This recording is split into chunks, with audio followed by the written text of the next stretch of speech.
There was a time when a steady job, a modest home, and a little saved up for retirement felt like enough.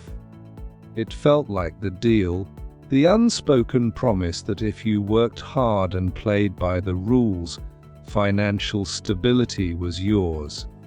But for millions of people today, that deal is broken.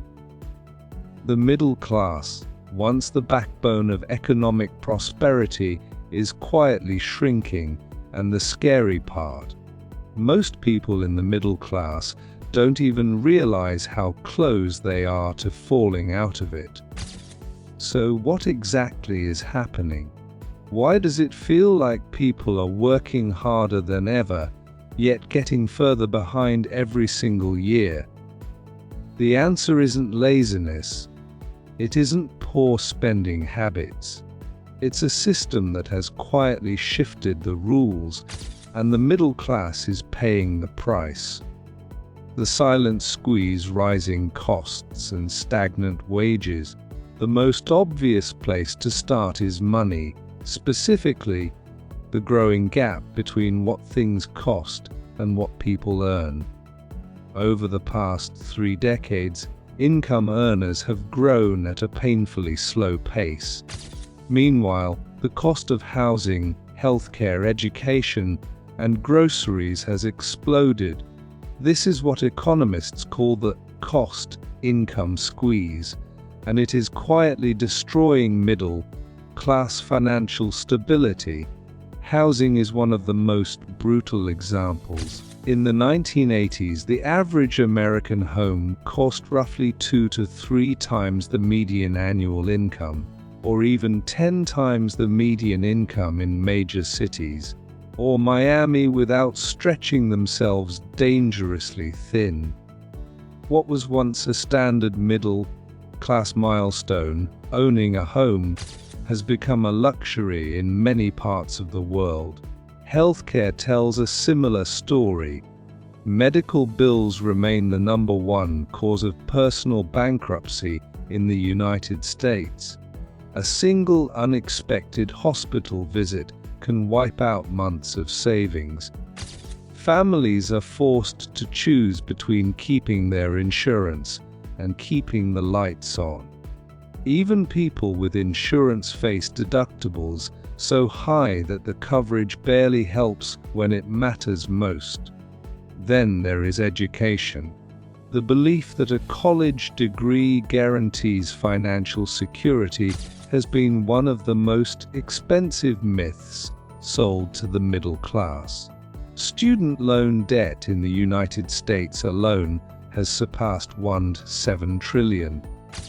Young people enter their 30s already buried in debt, delaying homeownership, marriage, and retirement savings. Actor and comedian Kevin Hart. Just real quick, You gonna FaceTime somebody? Yeah, I just forgot to tell one person. Who are you gonna FaceTime? Just a close friend of mine, somebody I'm very close to. You may know him. Class household in Philadelphia, watching his mother struggle to keep up with costs despite working tirelessly. Wages, meanwhile, have not kept up. Adjusted for inflation, the purchasing power of a middle-class paycheck today is barely stronger than it was in the 1970s. Workers are producing more, companies are earning more, but the average employee is not seeing that growth reflected in their bank account. The gains have gone elsewhere, and that brings us to the next major force at work. The wealth gap no one talks about enough. Income inequality is not a new concept that directly threatens the middle class. The gap between the wealthiest households and everyone else has widened at a pace that most people have never experienced in their lifetime. The top 1% of Americans held more wealth than the entire middle class combined. That is not a statistic to glance over. For the majority of working people, when wealth concentrates at the top, the middle class does not just stagnate, it erodes. stocks, real estate, and businesses, assets that generate passive income and appreciate in value, are disproportionately owned by the wealthy. When the stock market rises, the rich get richer. When home values increase, those who already own property benefit. The middle class, largely locked out of significant asset ownership due to debt and low savings rates, watches this wealth building happen from the sidelines. Elon Musk's net worth, for example. Tesla, now you've got Solar City and the solar pack that people put in their houses. Are you sincerely trying to say? Grew by hundreds of billions of dollars during the pandemic years, a period when millions of middle-class workers lost their jobs, depleted their savings, and took on new debt just to survive. It was because he owned assets that surged in value. The system rewards ownership, and the middle class increasingly has less of it. Tax policy has also played a significant role. In many countries, capital gains, profits made from investments, are taxed at lower rates than ordinary wage income. This means a billionaire who earns money through investments often pays a lower effective tax rate than a middle-class teacher or nurse earning a salary, noting that his secretary paid a higher tax rate than he did. When the tax code favors the wealthy, wealth stays with the wealthy, and the cycle deepens. Social mobility.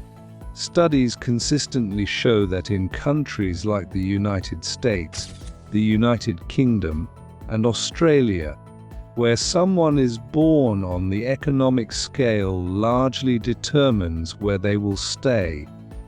The middle class is not just falling behind.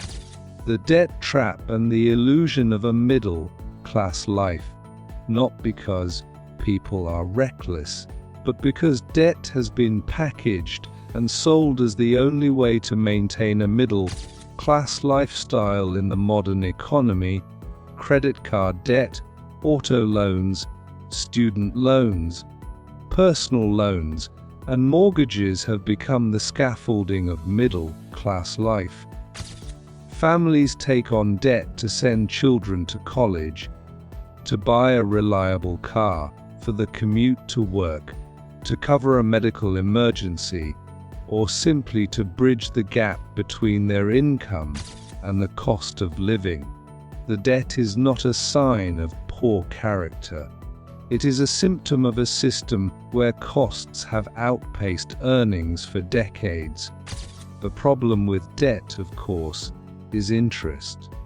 A middle-class family carrying tens of thousands in credit card debt at a 22% interest rate is effectively paying thousands of dollars every year just to stay in place. That money does not build wealth. It does not go towards savings or investments.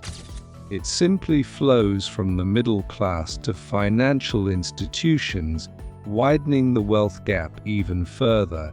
Kerry and Mike Tyson have been very public about a lot of money. You're like, yes, I am going to win. Well, I bet money too. You did? And I bet more money than I've ever bet on. Despite earning enormous amounts of money. Tyson, at the peak of his career, was earning hundreds of millions of dollars. Yet overspending, mismanagement, and debt eventually led to bankruptcy. While their stories involve extreme income levels, class families experience in smaller, money coming in, debt pulling it right back out, the nice car, the vacations, the renovated kitchen. The pressure to look middle class often costs. Financial literacy is rarely taught in schools. Class families learn about money through trial and error. By the time someone understands compound interest, tax-advantaged accounts, or the importance of investing early, the system is not neutral. Until that changes structurally, the middle class will continue to work harder. The question is whether enough people understand why, and whether that understanding becomes the first step toward demanding something different.